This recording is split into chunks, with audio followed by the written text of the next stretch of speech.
Our daughter Grace has a very rare genetic condition called cardiofasciocutaneous syndrome. Imagine hearing that while you're holding your newborn baby girl. It is so rare that there are only 460 registered cases on the entire planet. That's 1 in every 15.2 million births. It's a spontaneous condition. My husband and I are not carriers, and it is not in our family tree. It was just the way God made her. It's a genetic condition, and not to give a biology lesson, but it means that she has a gene mutation. Our genes are made up of a unique alphabet, and in Grace's case, in the 1,801st position on the BRAF gene, she has a letter A where she should have a letter C. That's it. One letter. It is incredible what that one letter can do. It causes heart defects, unique facial features, and skin abnormalities. It causes shortened stature, severe cognitive delay, neurological concerns, and delayed gross and fine motor skills. It causes difficulty in eating and difficulty in performing the most basic day-to-day functions. It means our darling baby girl has a shortened life expectancy. And we live every day not knowing how long her life will be or when the next issue will present itself.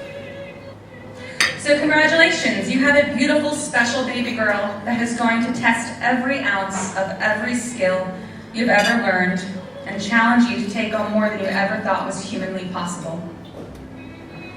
As if that wasn't enough to take on, at the same time, we also discovered there was a needed work move that was going to take us from our home in Baltimore, Maryland to the UK.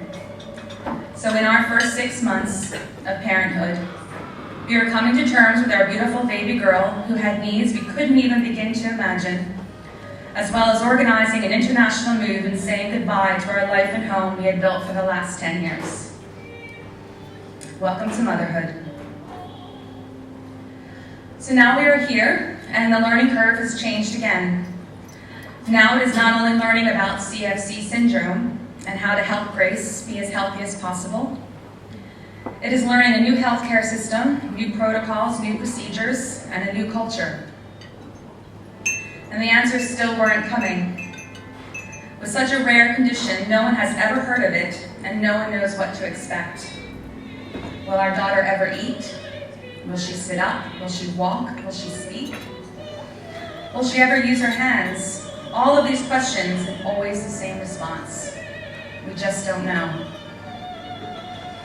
So here I am, carer, advocate, and nurse, fighting for answers for my daughter so she can reach her full potential, whatever that means for her. It was Grace's speech and language therapist that first mentioned the Dame Vera Lynn Trust School for Parents, and I am forever indebted to her. Grace started with the School for Parents in December 2012. She was just over 1.5 years old and so tiny. She couldn't sit, she refused to use her arms or hands, and the slightest odd or loud noise would send her into sheer panic and cause her to scream uncontrollably. As I sat in that first session, everything inside me was saying, no, this is not going to work. Grace was already being seen by physio and occupational therapists, so how could this be different? How was sitting in this classroom with chairs and a table, arts and crafts, and noisy children going to make a difference? And as I stand before you, I have never been happier to say I was completely wrong. There are no words to describe the positive impact the Dame Vera Lynn Trust has made on Grace's development and on our family. Thanks to this remarkable charity, Grace is learning and she is doing. She can now sit unsupported and enjoy spinning around and carefully exploring the world around her. She can play the world's longest game of peekaboo, has a smile that will melt your heart and a giggle that is just infectious. She can take weight through her legs and stand supported, and will even take a few steps when highly motivated by her incredible teachers. She is pushing past potential that we didn't even know existed. The staff at the Dame Vera Lynn Trust School for Parents have the most amazing ability to reach into these very special children, find them, and unlock them in a way that is a miracle to witness. Through their dedication and genuine care for children like Grace, they are able to guide them in the most basic of skills, like sitting at a table or taking on tasks that are extremely challenging, like walking across the room or simply lying still. This can be a real challenge for children with a complex neurological condition. I'm not saying that being a mother doesn't also mean you are a carer, an advocate, and a nurse at times. The difference is my child cannot tell me what she needs or how she feels. She cannot say what hurts or when it's better. Everything that mothers like me do is done without any input from our children, and that includes a cuddle, a held hand, or for some, even a smile. But we do it. We march on, and we keep moving forward.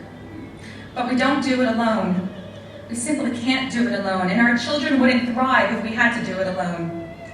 And thanks to generous people like you, we don't have to. The Dame Vera Lynn Trust is there to support us, guide us, and give us much-needed hands-on knowledge and support. The Dame Vera Lynn Trust is a local charity. It doesn't have the reach or budgets comparable to other well-known, albeit worthy, mainstream charities. That's why nights like this are even more important. Donations are what enable them to continue the vital work that they do.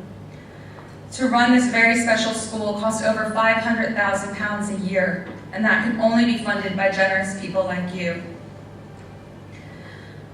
There are envelopes on your table, and any donation you can make will help Grace, her classmates, and many more children continue to reach their maximum potential and enjoy the benefits of this truly wonderful place. On behalf of all the parents, thank you. Thank you for anything you can spare, for attending tonight, and for supporting the extraordinary Dame Vera Lynn Trust. Thank you.